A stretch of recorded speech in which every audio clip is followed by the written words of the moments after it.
Hello, I'm Carolina, a geology engineer, and I work in Magma, a geophysical consultant company, participating in the scientific bidding for a geothermal exploration project. Energy production from geothermy is performed by drilling water or steam wells and produced with turbines that transform this thermal energy into mechanical energy and then electric current. Our project is in Iceland. Iceland is a pioneer in the use of geothermal energy. Near the Hengil volcano, located about 30 kilometers northeast of Reykjavik, a high-temperature geothermal system has been exploited for many years into plants, Helisheiði and Nesjaveggir. Now let's have an overview of the geological setting. Thank you, Carolina. I am Joanna, geologist at Magma. Iceland is located in the northern part of the Atlantic Ocean, just above the mid-ocean ridge. It is forming a triple junction tectonic setting, two rifting zones and a transform faulting system. There are northeast-southwest trending fault systems called fissure swarms, through which the magma has found easy ways to reach the surface. The predominant rocks are quaternary and post-glacial age volcanic pillar lavas and hyaloclastites. The thermal gradient is not linear. It is affected by hydrothermal circulation, and it depends on the closeness to the underground heat sources spread over the area. Now, let's have a look at the geophysical methods acquired previously in the area. Thank you, Joanna. I'm Giuseppe, geophysicist at Magma. In order to understand the geothermal system and reduce the risk of drilling non-productive wells, geophysical methods have been applied. Passive seismic has allowed a 3D tomography constraining the structure up to 5 km. Broadband seismic allows the understanding of fluid movement, which is recorded in long-period events. Also, 1D transient electromagnetic soundings and 3D magnetotelluric surveys were performed to improve the inversion model.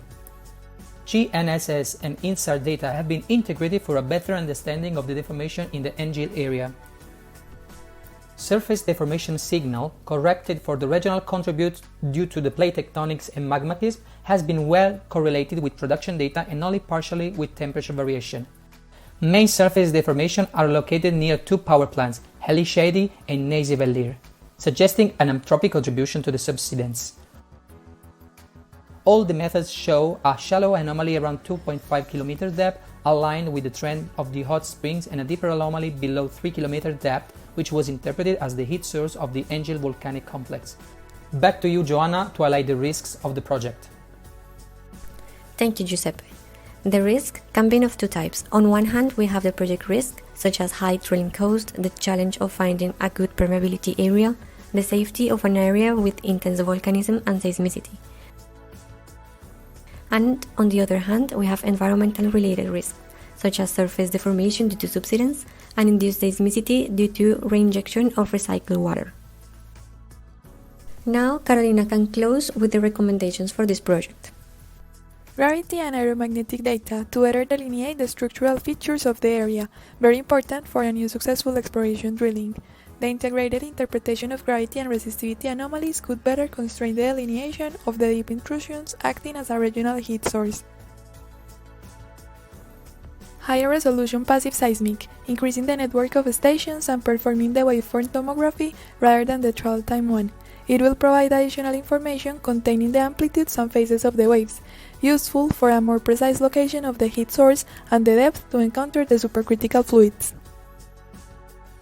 They are a huge opportunity to increase the production because of the higher heat capacity. Performing rock physics experiments will be essential to understand the relationship between the physics of the rocks and fluids at these particular conditions.